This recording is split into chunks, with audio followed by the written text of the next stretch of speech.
तो यहाँ पर मैं आपको कोई मोटिवेशनल स्पीच नहीं दूंगा कि आपको एनएमटीसी इसलिए देना चाहिए, ये देना चाहिए। आपको एकदम रियलिटी बताऊंगा। तो एग्जाम क्लियर होगा नहीं होगा वो मैं नहीं बोल सकता कि मैथ सुधर जाएगी, ये मैं श्योरिटी दे सकता हूँ। होता है नॉन रूटीन मैथ्स आपने बहुत सुना होगा। इसका मतलब ये नहीं होता है कि आपका एकदम ही अलग ही कुछ आ जाएगा, क्योंकि ऐसे बहुत सारे एग्जाम्पल्स हैं जिन्होंने ओलंपियाड्स में फेल हो गए बट आज उन्होंने जेई फोड़ दिया है। आप सिर्फ इस वीडियो को एज ए इन्फॉर्मेशन वीडियो ना लें। मैं चाहता हूं कि आप एक सवाल अपने साथ लेके जाओ।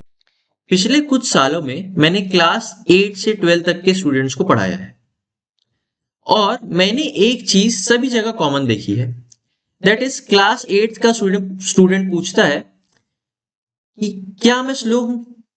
क्लास 10th में स्टूडेंट पूछता है भैया मेरे को मैथ समझ में तो आ जाती है बट एग्जाम टाइम तक मैं भूल जाता हूँ।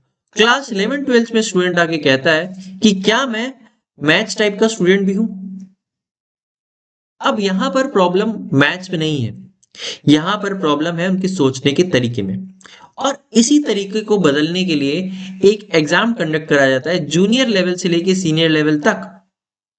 उस एग्जाम का नाम है एनएमटीसी ओलंपियाड, जैसा कि आपको स्क्रीन पे दिख रहा होगा। अब एनएमटीसी क्या है?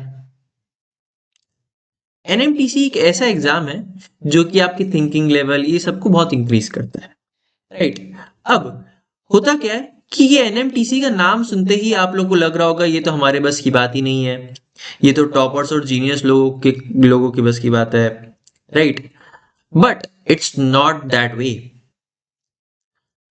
अगर मैं किसी टॉपर को या जीनियस को भी ये एग्जाम देने बोलूं तो कोई श्योरिटी नहीं है कि वो एग्जाम क्लियर कर पाएंगे, क्योंकि ये एग्जाम पूछता है कि अगर मैं आपको कोई अनएक्सपेक्टेड सिचुएशन दे दूं तो आप उसमें कैसे रिएक्ट करोगे।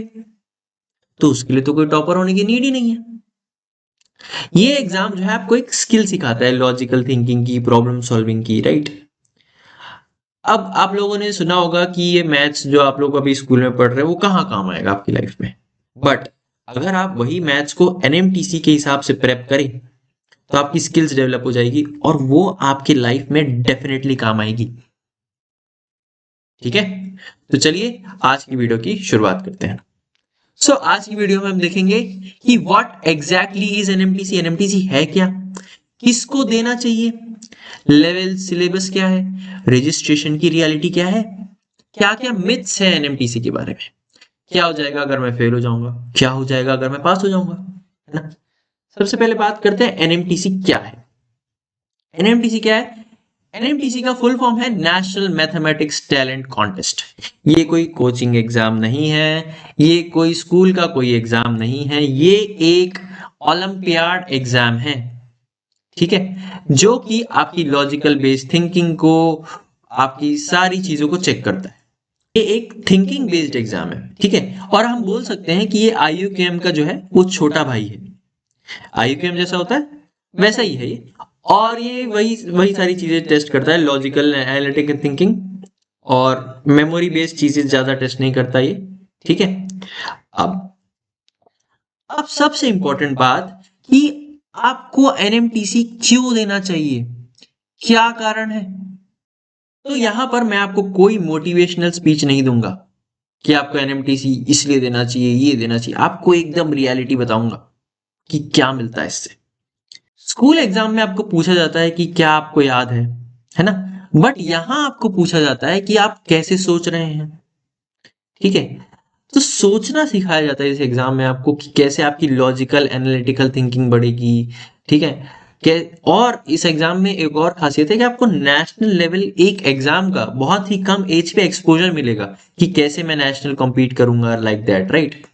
और स्कूल एग्जाम आपको यही सिखाता है कि आप याद कैसे करें, है ना। और ये एग्जाम आपको सिखाता है कि आप सोचें कैसे, राइट। तो ये जो डिफरेंस है ये बहुत बड़ा है, क्योंकि क्या होता है ना कि लाइफ में हर प्रॉब्लम सॉल्व एग्जांपल की तरह तो नहीं आती, राइट। अगर आपकी मैथ्स वीक है ना तब तो आपको इसकी प्रेप करनी ही चाहिए, क्योंकि क्या होगा कि इसकी प्रिपरेशन से ही अगर आप रिक्वायर्ड एफर्ट्स जितने हैं, जितने आपको एफर्ट्स लगाने चाहिए, वो अगर आप रिक्वायर्ड एफर्ट्स डालेंगे इसमें तो एग्जाम क्लियर होगा नहीं होगा वो मैं नहीं बोल सकता, बट आपकी मैथ सुधर जाएगी, ये मैं श्योरिटी दे सकता हूँ। ठीक है, और अगर आप इस एग्जाम की प्रिपरेशन सिर्फ करते हैं तो ये, अगर आपको कोई फ्यूचर में एग्जाम देने हैं, कॉम्पिटिटिव एग्जाम देने हैं, कुछ भी देने हैं, तो उसके लिए बहुत अच्छा बेस बन जाता है। जो चीजें आप समझ पाओगे वो बाकी स्टूडेंट्स बाद में समझेंगे, क्योंकि आपका उस लेवल की थिंकिंग, उस लेवल की चीजें डेवलप हो गई है। ठीक है, नीचे मैंने एक कोट भी लिखा है कि एनएमटीसी सिर्फ रैंक के लिए नहीं है, ये एक बेटर प्रॉब्लम सॉल्वर बनने के लिए है। ठीक है, ओके। सो पहला होता है प्राइमरी गॉस कॉन्टेस्ट, जो कि 5 और 6 स्टैंडर्ड्स के लिए होता है। एक होता है सब जूनियर, जो कि जिसको हम बोलते हैं कापरेकर कॉन्टेस्ट, जो कि 7th और 8th स्टैंडर्ड्स के लिए होता है।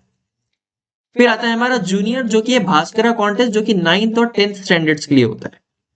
फिर आता है हमारा इंटर, जिसको बोलते हैं रामानुजन कॉन्टेस्ट, जो कि 11th और 12th स्टैंडर्ड्स के लिए होता है।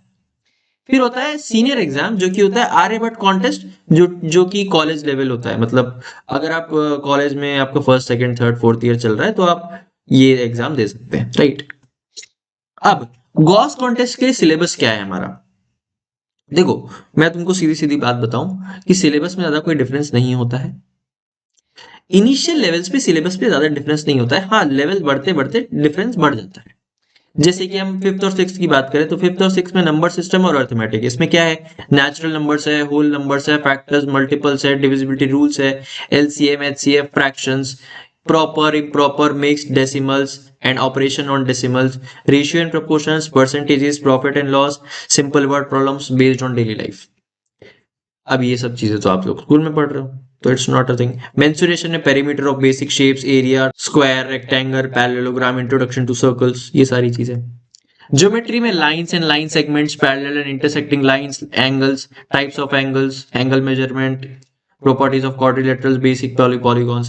Algebra में use of variables, simple algebraic expressions, addition and subtraction of expressions, multiplication of expressions by numbers, simple algebra based word problems. अब ये लॉजिकल थिंकिंग और रीजनिंग वाली जो चीज है ना, ये एक्स्ट्रा है यहाँ पे बस। Number patterns, figure patterns, logical sequences, elimination based thinking, multi step reasoning questions. ठीक है, ये फिफ्थ और सिक्स में एक्स्ट्रा है। अब सेवेंथ और एट्थ की बात करें, नंबर थ्योरी, ठीक है, ये यहाँ पे एक्स्ट्रा है। Prime and composite number, divisibility, geometry का थोड़ा सा पार्ट हो सकता है आपको यहाँ पे एक्स्ट्रा लगे, ठीक है, थोड़ा सा डेप्थ में क्वेश्चन पूछते हैं ज्योमेट्री में, बाकी तो सब वही है। ये जो है अर्थमेटिक में games of skill, travelling around a circle, ठीक है, ये रेसेस, ये थोड़ा एक्स्ट्रा है, यही बस और कुछ नहीं। Bhaskara contest 9 10 10th। अब 9th और 10th में जो लेवल है वो बढ़ जाता है, यहाँ पे आपको बाहर की चीजें थोड़ी ज्यादा है। जैसे कि नंबर थ्योरी में बात करूं तो prime composite number, divisibility, modular arithmetic, greatest integer function और लीस्ट इंटीजर फंक्शन। मतलब यहाँ से आपका कॉन्ग्रुएंस, डाइफेंटाइन, ये सब चीजें शुरू हो जाती है। ठीक है, और अगर मैं ज्योमेट्री में बात करूं, ज्योमेट्रिक में अपोलोनियस थ्योरम और स्टीवार्ट्स थ्योरम। ठीक, अर्थमेटिक में fundamental principle of counting, basics of permutation combination, principle of inclusion exclusion और पिजनहोल प्रिंसिपल। ठीक है, ये सब जो है एक्स्ट्रा टॉपिक्स है। 11th 12th में बात करूं तो 11th 12th में Fermat and Wilson theorem, Diophantine equations, geometry में trigno vector coordinate geometry, complex number, algebra में Cauchy Schwarz inequality, functional equations, combinatorics पूरा। अब आर्यभट्ट कॉन्टेस्ट के लिए क्या होता है कि जो हमारा कॉलेज का सिलेबस होता है ना बीएससी मैथ का, वहीं से क्वेश्चंस पूछे जाते हैं, ठीक है, और वो सब्जेक्टिव पेपर होता है। अब बात आती है रजिस्ट्रेशन की। तो एनएमटीसी जो है वो कंडक्ट होता है एएमटीआई से। एएमटीआई क्या है? Association of mathematics teachers of India, ठीक है, जो कि एक प्राइवेट ऑर्गेनाइजेशन है, एनपीओ है, नॉन फॉर प्रॉफिट ऑर्गेनाइजेशन है, जो कि मैथमेटिक्स एजुकेटर्स और टीचर्स के द्वारा चलाया जाता है। ये एक गवर्नमेंट बॉडी नहीं है, पर स्टिल इसकी बहुत वैल्यू है, ठीक है। तो इसके रजिस्ट्रेशन ओपन होते हैं between April to June. Last date of registration होता है मोस्टली जून या अर्ली जुलाई। एडमिट कार्ड जो आता है स्कूल्स के द्वारा ही आपको मिल जाएगा। एग्जाम्स जो है जुलाई या अगस्त में होते हैं, रिजल्ट्स कुछ हफ्ते बाद आ जाता है। अब सबसे इंपॉर्टेंट बात, इसकी फीस जो है बहुत कम है, 150 रुपीज है। और हर कैंडिडेट सीनियर लेवल को छोड़ के उसके पास 2 लेवल होते हैं, प्रिलिमिनरी और फाइनल। अब अप्लाई कैसे करना है? अब देखो, यहाँ पर एक चीज है कि आप सिर्फ स्कूल या इंस्टीट्यूशन से ही अप्लाई कर सकते हो, ठीक है। और अगर स्कूल इंस्टीट्यूशन में नहीं हो रहा तो आप स्कूल में बात करो अपने मैथ्स टीचर से या फिर स्कूल एडमिनिस्ट्रेशन से कि वो कंडक्ट करा दे। और अगर वहां भी बात नहीं बन रही है तो हर मतलब पिछले साल जो है वेदांतु और कुछ प्राइवेट इंस्टीट्यूशंस ने एनएमटीसी अपने ऑल इंडिया सेंटर्स पे कंडक्ट कराए थे। तो आप उनका उनका जो चैनल है या वेबसाइट है उसको भी चेक कर सकते हैं टाइम टू टाइम। तो आपको अपडेट मिलते रहे कि अगर उनके थ्रू रजिस्टर करना है तो हमें किस तरीके का प्रोसेस फॉलो करना है, राइट।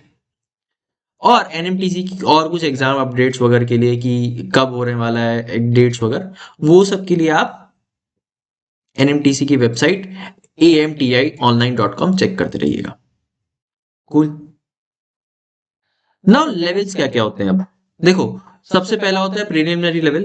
अब उसमें क्या होता है, 2 घंटे का ऑब्जेक्टिव टेस्ट होता है और उसमें से 10% लोग सिलेक्ट होते हैं, कोई भी इंस्टीट्यूट से, कोई भी स्कूल से या कोई भी रीजन से।